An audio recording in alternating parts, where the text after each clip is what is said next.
जर आपण पाण्यात थोडासा खाण्याचा रंग टाकला आणि ढवळला तर आपल्याला दिसतं की खाण्याचा रंग अगदी व्यवस्थित मिसळतो, संपूर्ण पाण्यात पसरतो. पण जर आपण पाण्यात थोडंसं खायचं तेल टाकलं आणि कितीही जोरात ढवळलं तरीही आपल्याला असं दिसून येतं की हे तेल संपूर्णपणे पाण्यात मिसळत नाही, ते संपूर्ण पाण्यात पसरत नाही. म्हणून पहा काय, दोन्ही प्रकारांमध्ये आपण गोष्टी मिसळल्या, परंतु ती दोन मिश्रणे खूप भिन्न दिसतात. आणि हा फरक रसायनशास्त्रामध्ये किंवा केमिस्ट्रीमध्ये महत्वाचा आहे. म्हणून चला त्याबद्दल बोलूया. पदार्थ किंवा द्रव्य यांचे सामान्यतः दोन प्रकारात वर्गीकरण केले जाऊ शकते. आपल्याकडे शुद्ध पदार्थ किंवा प्युअर सबस्टन्सेस आहे आणि मिश्रणे किंवा मिक्सचर्स आहे.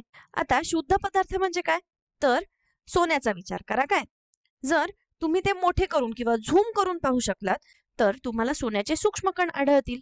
सोने हे केवळ सोन्याच्याच कणांनी बनलेले असते आणि इतर कशानेही नाही. त्याचप्रमाणे जर तुम्ही पाण्याला मोठे करून पाहिले किंवा झूम करून पाहिले तर तुम्हाला पाण्याचे कण आढळतील आणि इतर काहीही नाही. म्हणूनच तुम्ही शुद्ध पदार्थांचा विचार अशा पदार्थांच्या रूपात करू शकता जे केवळ एकाच प्रकारच्या पदार्थाने बनलेले असतात. सोने हा एक शुद्ध पदार्थ आहे कारण तो केवळ सोन्याच्या कणांनी बनलेला आहे आणि पाणी हा एक शुद्ध पदार्थ आहे कारण तो केवळ पाण्याच्या कणांनी बनलेला आहे. परंतु आधी आपण पाहिलं तसं पाणी आणि खाण्याचा रंग जो आपण मिसळला त्याचा काय, लक्षात घ्या की ते केवळ एका पदार्थाने बनलेलं नाही, ते पाण्याने बनलेलं आहे आणि त्यामध्ये खाण्याच्या रंगाचा देखील समावेश आहे. आणि खाण्याचा रंग स्वतः अनेक पदार्थांनी बनलेला आहे. त्याचप्रमाणे पाणी आणि तेल हे सुद्धा एकापेक्षा जास्त पदार्थाने बनलेले आहे. इथे पाणी आहे, तेल आहे आणि तेल स्वतः अनेक पदार्थांनी बनलेलं आहे आणि यांनाच आपण मिश्रणे किंवा मिक्सचर्स असं म्हणतो. म्हणूनच मिश्रणे हे असे पदार्थ असतात जे दोन किंवा अधिक प्रकारच्या पदार्थांनी बनलेले असतात. याचा विचार करायचा दुसरा मार्ग म्हणजे शुद्ध पदार्थ हे भौतिकदृष्ट्या वेगवेगळ्या पदार्थांमध्ये वेगळे करता येत नाही, म्हणजेच भौतिकदृष्ट्या वेगळे केले जाऊ शकत नाही. म्हणजे विचार करा काय, जर तुम्ही सोने कापण्याचा प्रयत्न केला तर तुम्हाला फक्त सोन्याचेच लहान तुकडे मिळतील. त्यातून वेगळा पदार्थ मिळवण्यासाठी तुम्ही भौतिकदृष्ट्या काहीही करू शकत नाही, बरोबर?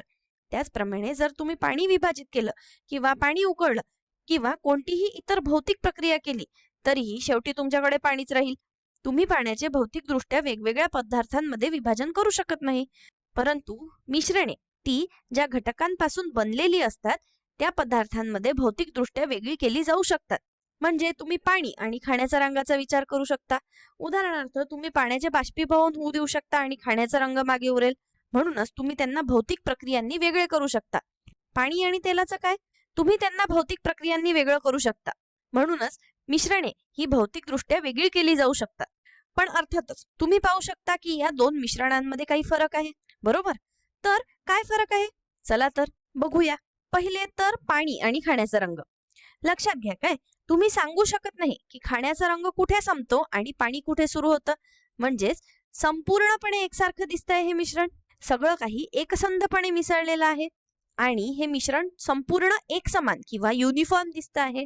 अशा मिश्रणांना आपण समांगी मिश्रण किंवा होमोजिनियस मिक्सचर म्हणतो, ज्यामध्ये पदार्थ एकसमानपणे एकत्र मिसळलेले असतात, सुरळीतपणे वितरित झालेले असतात.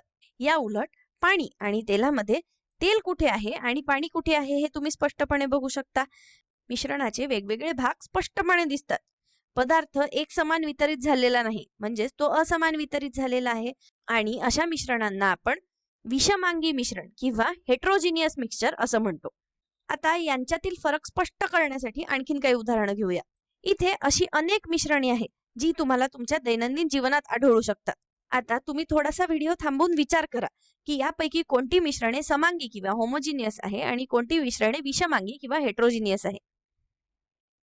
ठीक आहे, चला सॅलड पासून सुरुवात करूया. तर सॅलड बनवणारे वेगवेगळे भाग तुम्ही स्पष्टपणे पाहू शकता, म्हणजेच हे मिश्रण विषमांगी मिश्रण आहे.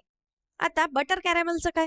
आता बटर कॅरेमल म्हणजे आपण जेव्हा साखर गॅसवर भरपूर वेळ गरम करतो तेव्हा ती सोनेरी होते. त्यामध्ये भरपूर सारं लोणी किंवा बटर टाकलं की तयार होतं बटर कॅरेमल. तुम्ही अल्पेनलिबे खाल्लाय का? त्याची जी चव असते ना तशीच बटर कॅरेमलची चव असते. तर ते बनवणारे वेगवेगळे भाग तुम्ही पाहू शकता का? तर नाही, हे सगळे एकसंधपणे मिसळलेले आहेत, म्हणजेच हे मिश्रण समांगी मिश्रण आहे किंवा होमोजिनियस आहे. आता सिमेंट मधील शिंपल्यांचं काय? तर शिंपले आणि सिमेंट या दोन गोष्टी आपण स्वतंत्रपणे बघू शकतो. म्हणूनच हे विषमांगी मिश्रण आहे. आता वाळू आणि पाण्याचं काय? तर तुम्ही पाणी आणि वाळू हे बघू शकता, म्हणजेच हे एक विषमांगी मिश्रण आहे. आता शाईचं काय बरं?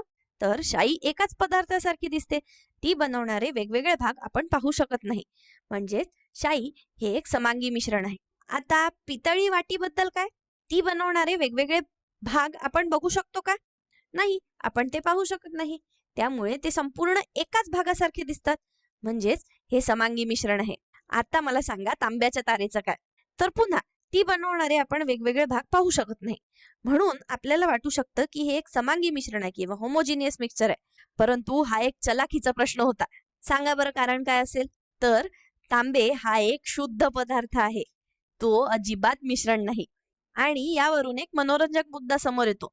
समांगी मिश्रणे ही शुद्ध पदार्थासारखी दिसू शकतात, त्यामुळे फक्त पाहूनच त्यांना वेगळे ओळखणे नेहमीच शक्य नसते.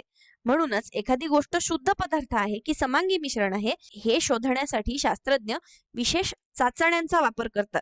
आणि हे केवळ शास्त्रज्ञांसाठीच महत्वाचं नाही, तर आपल्यासाठी महत्वाचं आहे. उदाहरणार्थ, जर तुम्ही सोने खरेदी करत असाल तर तुम्हाला खात्री करून घ्यायची असते की ते शुद्ध सोनं आहे, म्हणजे सोने आणि इतर कशाचं तरी समांगी मिश्रण नाहीये, बरोबर? आणि म्हणूनच याबद्दल शिकणे खरोखरच महत्वाचे आहे. थोडक्यात सांगायचं तर आपल्याकडे शुद्ध पदार्थ आहे जे केवळ एकाच प्रकारच्या पदार्थापासून बनलेले असू शकतात आणि ते भौतिकदृष्ट्या अधिक पदार्थांमध्ये वेगळे केले जाऊ शकत नाही. उदाहरणार्थ सोने, पाणी, तांबे, ऑक्सिजन वगैरे वगैरे हे सगळे शुद्ध पदार्थ आहेत. आणि आपल्याकडे मिश्रणे किंवा मिक्सचर्स आहे, ही 2 किंवा अधिक प्रकारच्या पदार्थांनी बनलेली असतात. मिश्रणे ज्या घटकांपासून बनलेली असतात त्या पदार्थांमध्ये भौतिकदृष्ट्या वेगळी केली जाऊ शकतात आणि ही मिश्रणे 2 प्रकारची असू शकतात. आपल्याकडे समांगी मिश्रण किंवा होमोजिनियस मिक्सचर्स आहेत, जी संपूर्ण भागात एकसारखी दिसतात कारण त्यांचे पदार्थ एकसमान वितरित झालेले असतात, जसं की पाणी आणि खाण्याचा रंग. आणि आपल्याकडे विषमांगी मिश्रणे किंवा हेट्रोजिनियस मिक्सचर्स आहेत, ज्यामध्ये वेगवेगळे भाग सहजपणे पाहिले जाऊ शकतात कारण त्यांचे पदार्थ एकसमान वितरित झालेले नसतात, जसे की पाणी आणि तेल. या व्हिडिओसाठी इतकंच. धन्यवाद.